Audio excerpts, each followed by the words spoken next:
Daniel Dillon. The Forgotten Orphanage, written by Tane Blackadder, read by Arthur Howard.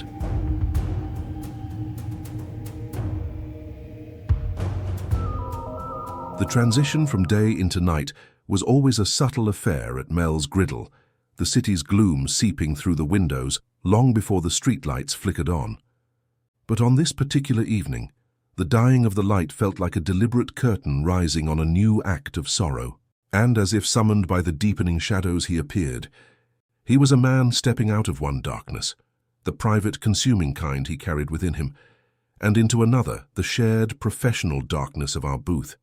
He hesitated for a moment on the pavement, a silhouette framed by the diner's sickly yellow glow, gathering what little courage he had left before pushing the door open. This was Reverend Thomas Kellner. The title was now a relic, a hollow echo of the man he had once aspired to be. There was no trace of the shepherd in his bearing now. The flock had long since scattered, leaving only the wolf of his own guilt at the door. You would never have pegged him for a man of the cloth. The stark white clerical collar, that universal symbol of faith and order, had been replaced years ago by the frayed, stained edge of a wool overcoat, a garment that seemed to carry its own weather system. It exuded a complex aroma, the sharp, astringent scent of cheap whiskey layered over the deeper, musty odor of old rain, a fragrance of despair that had been absorbed into the very fibers. His movement through the diner was a painful spectacle of controlled instability. He didn't walk so much as navigate, his body listing slightly with each step, his feet placed with a deliberate, unsteady care, as if he were perpetually bracing himself against a gale-force wind that only he could feel. It was the gait of a man who had spent years being pushed backward by memory, fighting to stay upright against a tempest of regret that raged silently inside his own skull. The air in Mel's was thick and still heavy with the smell of grease and coffee, but Reverend Kellner moved through it like a ship battling a hurricane on a calm sea, a testament to the storm that was forever howling within him. His approach to our booth was a slow, deliberate pilgrimage.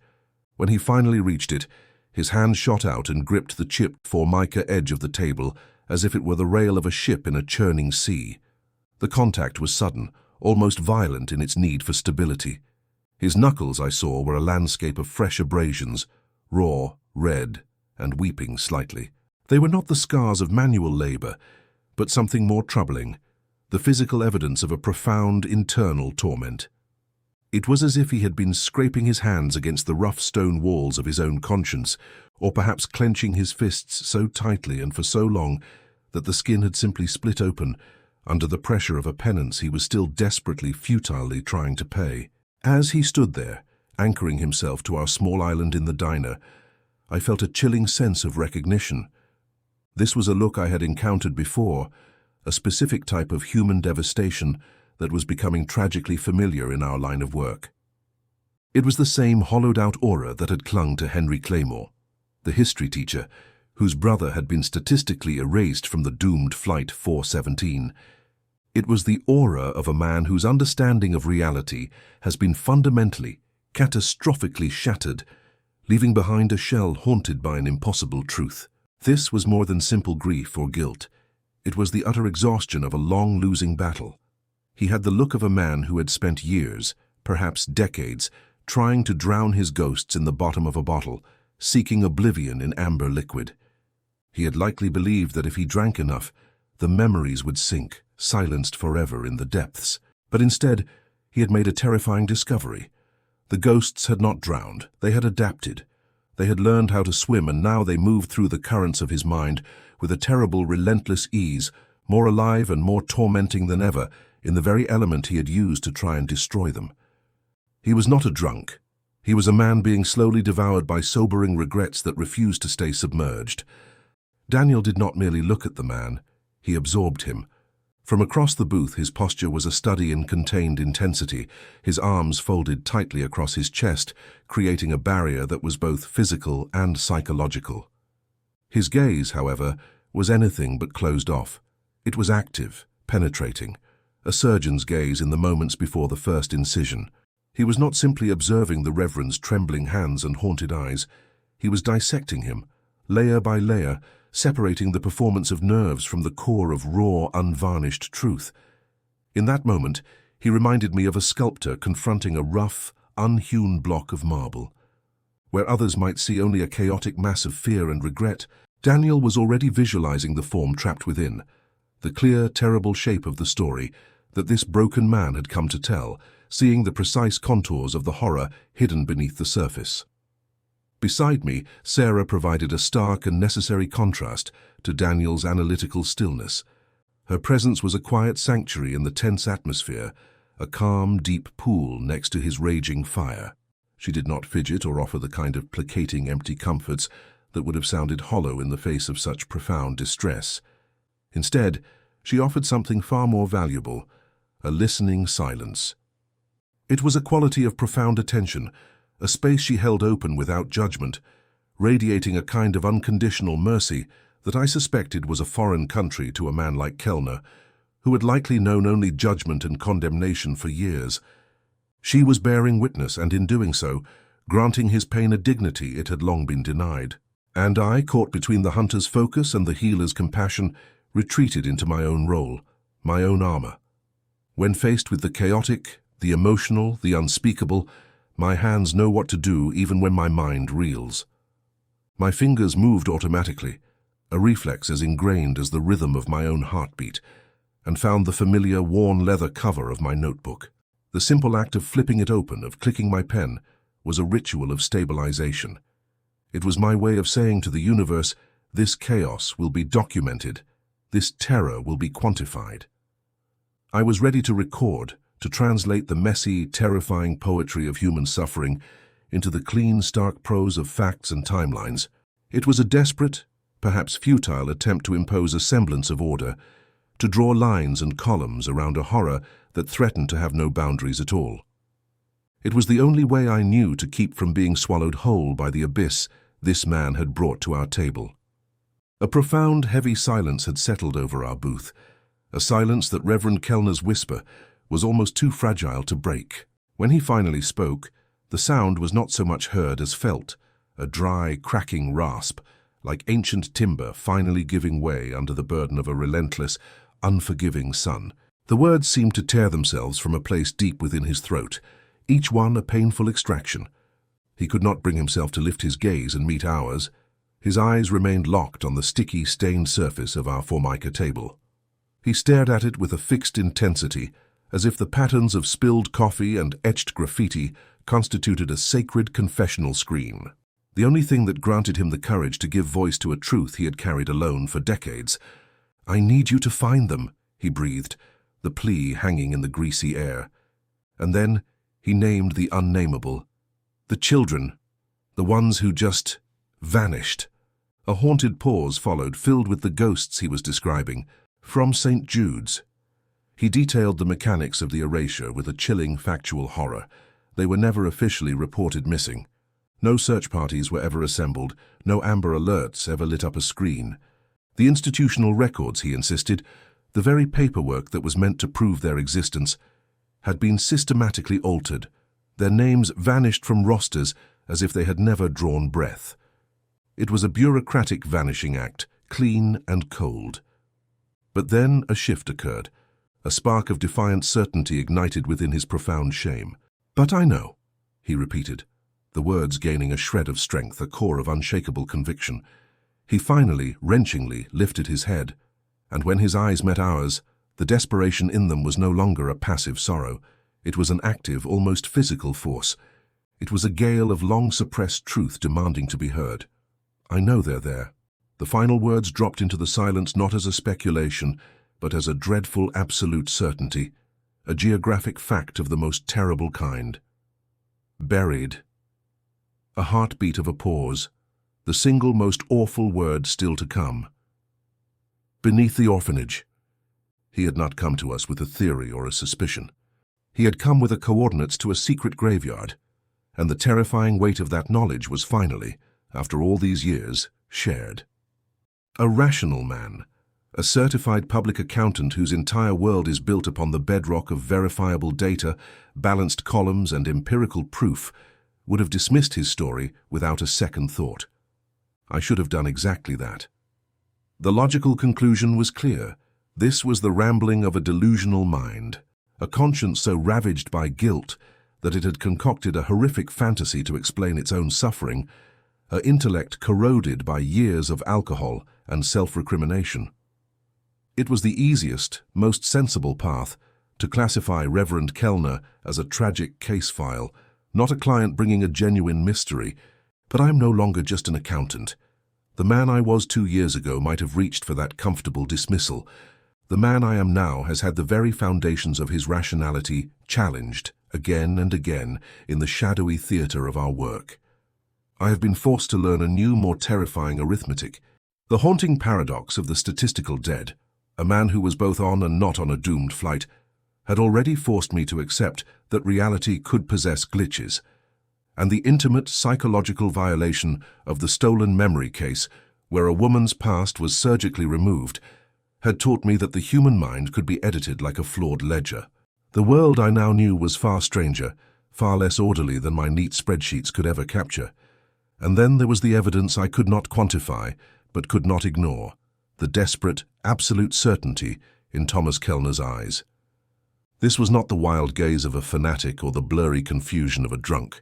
It was the clear, stark, and utterly exhausted look of a man who had witnessed something truly unspeakable and had been carrying the crushing weight of it alone for so long that the burden had become part of his skeleton. It was the look of a soul that was finally, terminally too weary to continue the lie. That look, raw, unvarnished, and terrifyingly sincere, stopped my rational mind cold. It was a truth that bypassed logic and spoke directly to a deeper, more primal understanding. Before I could even form a thought, Daniel's voice cut through the heavy silence, low and steady, a calm port in the storm of the Reverend's anguish. "Start from the beginning, Reverend," he said. His tone was devoid of any judgment, any skepticism, any of the emotional landmines that could have caused the man to shut down completely. It was the same even measured voice I had heard him use to talk down suicidal jumpers on a ledge or to negotiate with hostage-takers. It was the voice of a man who understood that the most volatile substance in the world was not an explosive, but a human secret that was finally ready to be told. He was not just asking for a story, he was carefully, expertly, defusing a bomb that had been ticking for 50 years. And so the story began to spill out, not in a torrent but in a slow, painful seepage, like water finding its way through the cracks in a fractured dam. The name itself, St. Jude's Home for Children, was spoken with a reverence reserved for cursed places. It was an institution run by a reclusive monastic order, a place that had been a nexus of shadows long before its physical decay had set in. Even in its operational prime, Kellner explained, a chill had clung to its hallways, a silence that was less about peace and more about things left unsaid. It was a place that operated on its own grim economy, where the currency was human souls. The children who vanished were not the favorites, the bright-eyed and hopeful. They were the ones deemed problematic, the unadoptable, the chronically ill who were a drain on resources, the troublemakers who asked the wrong questions or fought back against the harsh discipline. Their disappearance from the official roster was as clinical as it was cruel. The explanation, meticulously recorded in the home's logs, was always the same: a transfer to a better-suited facility, a place with a benign, hopeful name that promised specialized care. But Kellner, with the doggedness of the idealistic young priest he had been, had tried to follow the paper trail. The paperwork was a masterpiece of bureaucratic obfuscation, filled with vague language and references to non-existent addresses. The promised sanctuaries were phantoms, the children were being sent into a void. His pursuit of the truth had marked him. His inquiries, initially met with patronizing assurances, soon elicited cold warnings. He was a young man then, his faith a solid thing, and he had refused to let the matter lie. The consequence was not a dramatic excommunication, but something quieter and more insidious, a quiet reassignment to a remote parish, a gradual isolation from the order's hierarchy. When his letters and questions continued to arrive, the pressure became unbearable. He was not defrocked in a scandal, but gently, firmly pushed out of the church entirely, his vocation sacrificed on the altar of a terrible secret. And for 20 years since, St. Jude's had stood empty, a decaying monument to that secret on a forgotten hillside, its truth slowly being consumed by rot and time, waiting for someone who still cared enough to listen.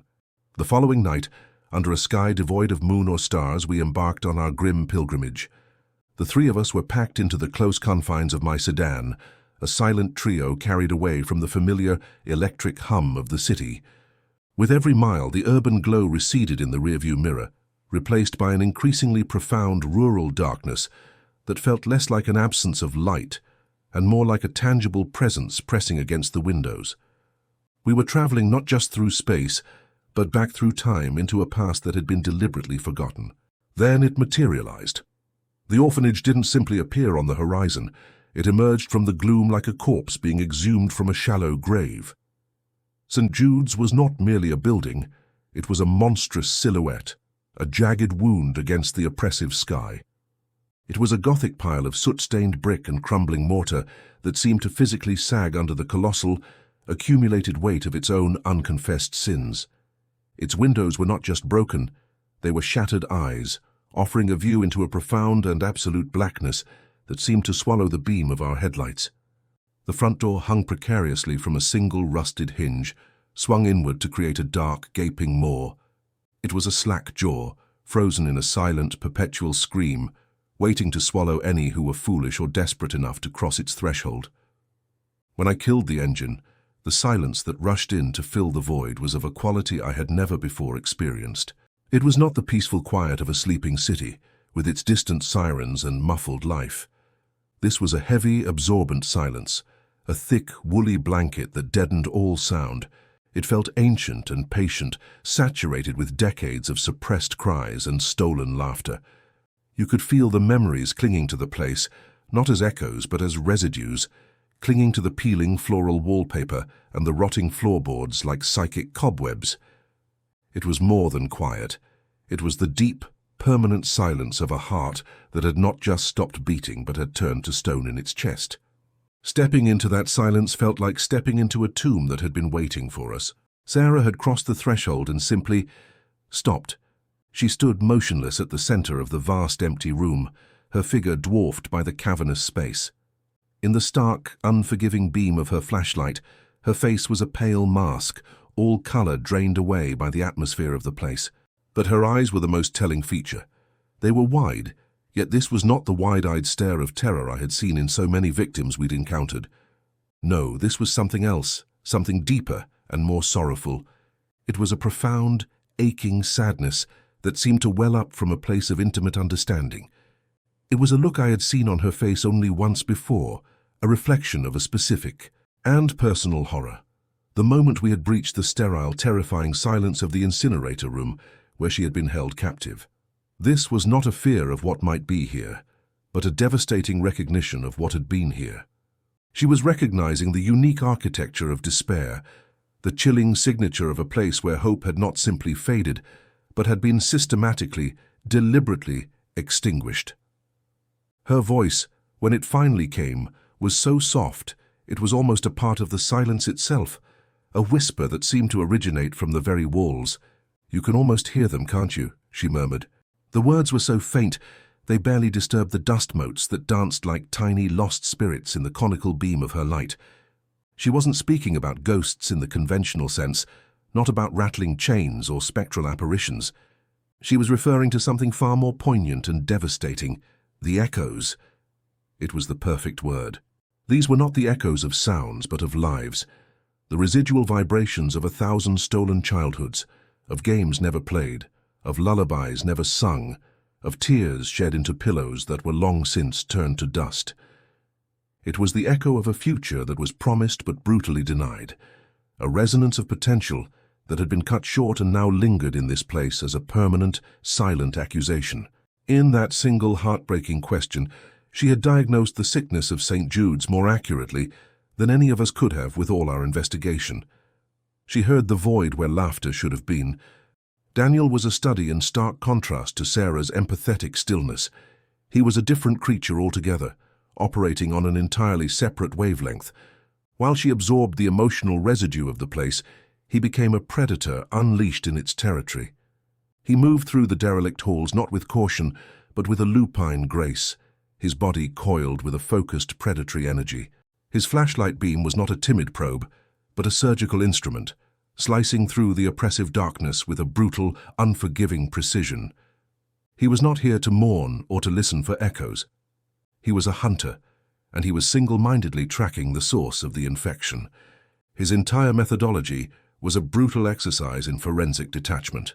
He ran his gloved fingers along doorframes, not feeling for the spirit of the children who had passed through, but searching for scratches, for signs of locks or reinforced hinges that spoke of imprisonment rather than care. He tested floorboards with his weight, listening for hollow spots that might betray a hidden space beneath, his mind reconstructing the building's anatomy with a cop's cold-eyed clinical assessment. Every detail was a piece of evidence, a clue in the crime scene this place had always been. I caught between these two poles of intuition and instinct, retreated into my own familiar role. I lingered at the thresholds of rooms, unable to fully commit to the darkness within. My notebook held tight in my hand like a talisman against the overwhelming sadness. I did what I have always done in the face of chaos. I attempted to catalogue it. I scribbled down meaningless specifics, the manufacturer's name on the shattered boiler, the dates on mildewed calendars forever frozen in a forgotten year, the intricate spreading patterns of damp and decay on the ceiling like a map of some terrible disease. It was a frantic, futile attempt to balance the overwhelming, unquantifiable emotional ledger of this place with the clean, sterile language of facts and figures. I was desperately trying to force this house of horrors into a spreadsheet, to contain its evil within the neat borders of a ledger column. But for the first time, the numbers refused to come. The calculations failed. The horror was too vast, too profound, and my simple arithmetic of reality was utterly, devastatingly inadequate. The decision to dig was made without a single word being exchanged. A look from Daniel, grim and resolute, was all the instruction we needed. The silence that descended upon us then was more profound than any we had ever shared. It was a void, an absence so complete it felt like a physical pressure on our eardrums. This was not a contemplative quiet, but the silence of a shared, dreadful purpose. There were no words of encouragement, no theories, no questions. Language had become obsolete in the face of the task before us. The only sounds were the brutal, rhythmic acoustics of the excavation itself, the grunt of effort as we put our weight behind the shovels, the gritty scrape of the steel blades biting into the cold, unyielding earth and the ragged symphony of our own breathing, growing progressively more strained as the hole deepened. The very air around us seemed to change, growing thick and heavy, saturated not just with the rich, damp smell of wet soil, but with a palpable, creeping dread that coated the back of the throat. Shovel after shovel, the pile of displaced earth grew beside the deepening pit. The character of the sound beneath our tools began to shift. The dull, solid thud of compacted dirt gave way to a higher, grating scrape, the unmistakable sound of metal striking not earth, but stone. And then a new sound emerged, one that stopped us all dead. It was not a loud sound, it was in fact terribly soft, a faint, rustling crunch, like stepping on a bundle of dry twigs. It was a sound that was somehow more final, more horrifying than any shout or scream could ever be. Daniel immediately dropped his shovel.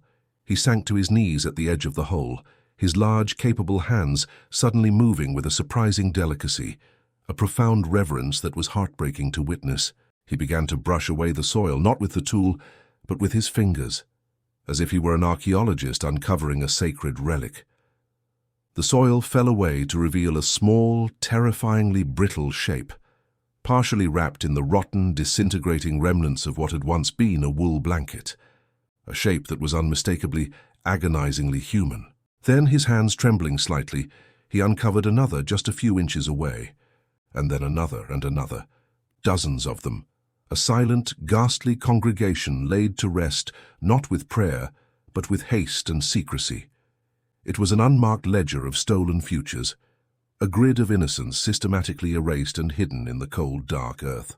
The sheer number was the abomination that defied comprehension, each small bundle representing a life brutally interrupted, a story ended before it had even truly begun.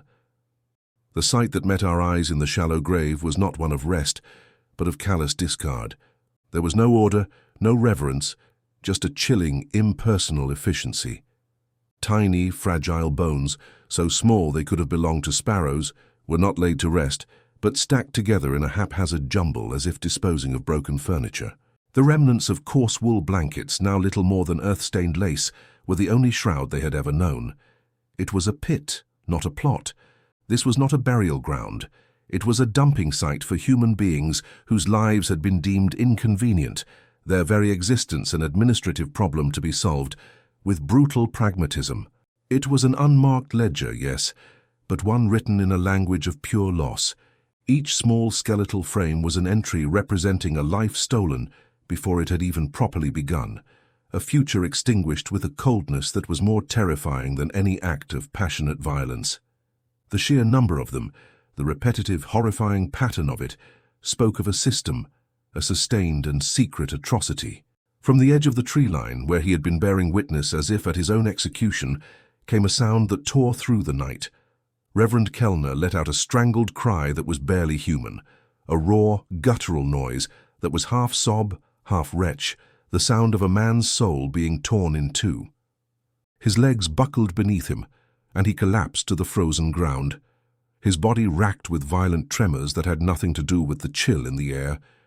He had suspected, yes. For decades, this ghastly suspicion had been his constant companion, a cancerous weight growing in the dark of his mind. He had carried this terrible knowledge alone, a secret that had isolated and broken him. But suspicion, no matter how vivid, is a ghost. It haunts, it whispers, but it can be denied in the light of day. This was a corpse.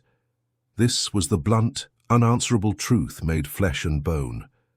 Reality, once physically uncovered and laid bare under the stark beam of a flashlight, possesses a tangible physical weight. And the weight of this particular reality, the sheer monstrous scale of it, was a burden too colossal for any single soul to bear. It was the weight that finally, irrevocably, crushed what was left of him. The moment Reverend Kellner's knees hit the earth, Sarah was in motion. She was at his side not with a rush of panic, but with a swift, purposeful grace, a responder arriving at the scene of a catastrophic internal collapse. She did not touch him, understanding that any physical contact might shatter the fragile shell of his being entirely. Instead, she knelt beside him on the cold ground, her presence a solid, calm point in his whirling universe of grief. Her voice, when it came, was a low, steady murmur, a continuous stream of sound that was impossible to make out from a distance. It was a blend of gentle, soothing nonsense, fragments of what might have been prayer and simple, grounding statements of fact. It was less about the meaning of the words and more about their tone.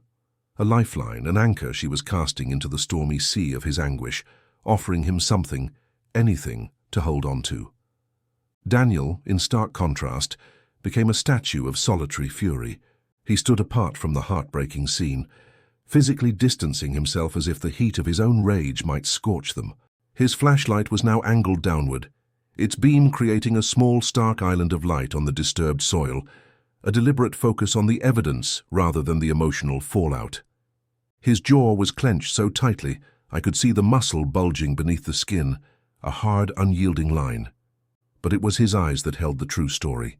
They burned with a cold, contained fire I had witnessed many times before, yet it never failed to chill me.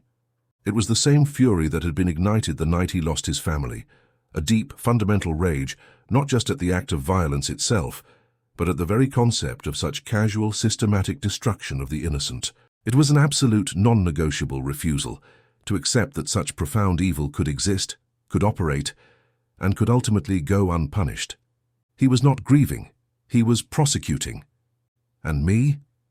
I was utterly, completely paralyzed.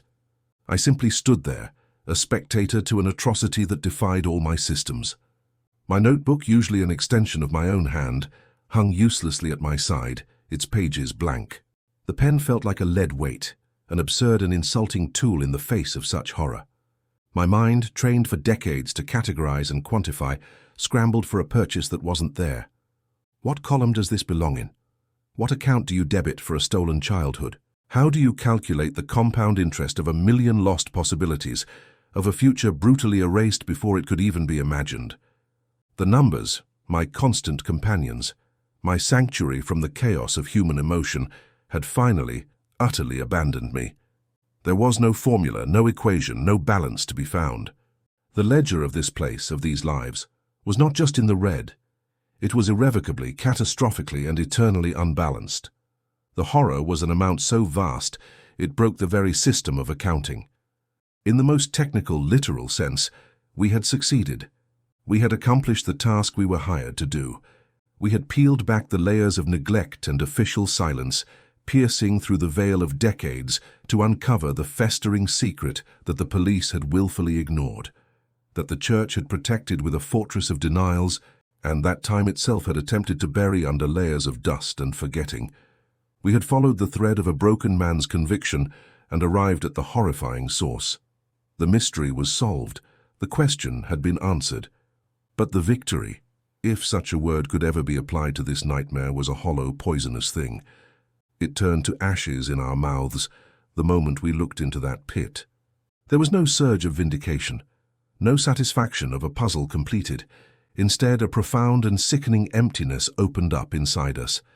The truth we had exposed was not a cleansing fire.